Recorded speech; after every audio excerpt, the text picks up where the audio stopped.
Satu, dua, tiga.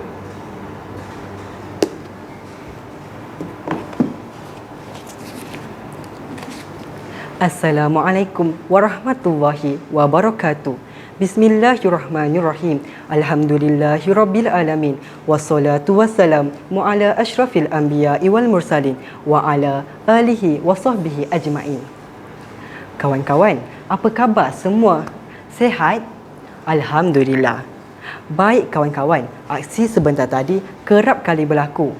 Ya, budaya orang di Malaysia memang suka bersedekah dan membantu orang lain, khasnya kepada golongan yang memerlukan. Budaya sebegini sangat bagus dan ia patut diamalkan sepanjang hidup kita. Namun, perkara yang penting tentang sedekah ialah adab sedekah supaya sedekah kita diterima oleh Allah SWT. Kawan-kawan, hari ini saya akan membincangkan adab-adab bersedekah. Jom kawan-kawan berikan masa ya selama 5 minit bersama saya. Kawan-kawan, tahu tak apa maksud sedekah? Perkataan sedekah berasal daripada perkataan Arab yang bermaksud pemberian. Mengikut Ar-Rahib As-Safani, sedekah ialah suatu pemberian yang dilakukan dalam perkara kebaikan untuk tujuan mendekatkan diri kepada Allah SWT. Apa pula kelebihan bersedekah? Kelebihan bersedekah terlalu banyak.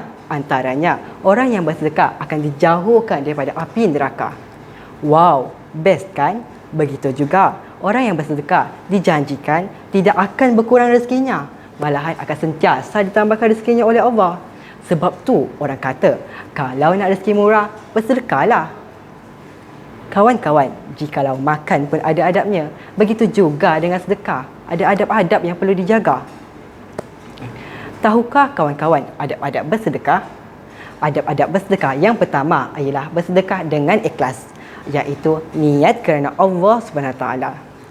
Nabi Muhammad SAW bersabda, "Innamal a'malu binniyat." Sesungguhnya setiap amalan itu bergantung pada niat. Berdasarkan hadis ini, kita sudah maklum bahawa niat merupakan perkara yang amat penting di dalam setiap perbuatan kita. Ini termasuklah ketika kita bersedekah. Niat kita semata-mata mengharapkan keredaan Allah Subhanahu Wa Taala. Bersedekah dengan niat menunjuk-nunjuk atau berbangga-bangga akan menyebabkan pahala sedekah kita terhapus. Oleh itu, pasanglah niat bersedekah hanya kerana Allah, bukan untuk menunjuk kepada rakan-rakan atau siapa sahaja ya. Manakala adab yang kedua ialah tidak mungkit-ungkit amalan bersedekah. Firman Allah dalam surah Al-Baqarah ayat 264. A'udzu billahi minasyaitonir rajim.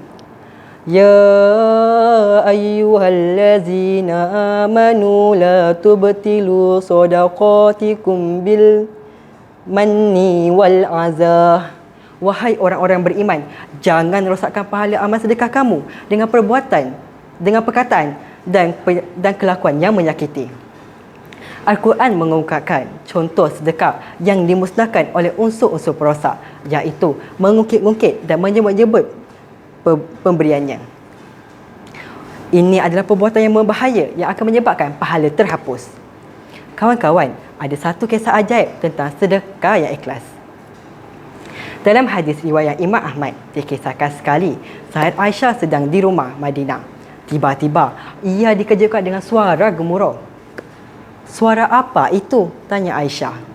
Orang-orang pun menjawab, Itu adalah suara unta milik Abdurrahman bin Auf yang baru saja pulang dari Syam membawa barang dagangan.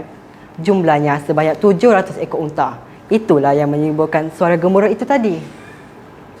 Aisyah berkata, "Aku pernah mendengar Rasulullah SAW bersabda, aku pernah melihat Abdurrahman bin Auf masuk ke dalam syurga dalam keadaan merangkak-rangkak kerana kekayaan yang dimilikinya."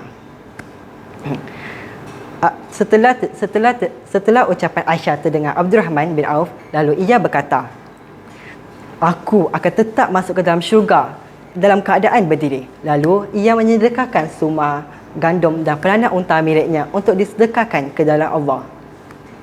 Kawan-kawan yang dikasihi, marilah kita perbanyakkan amalan bersedekah sementara umur masih ada. Jangan lupa menjaga adab semasa bersedekah. Setakat itu saja perkongsian saya kawan-kawan. Wabillahi taufik wa hidayah. Wassalamualaikum warahmatullahi wabarakatuh.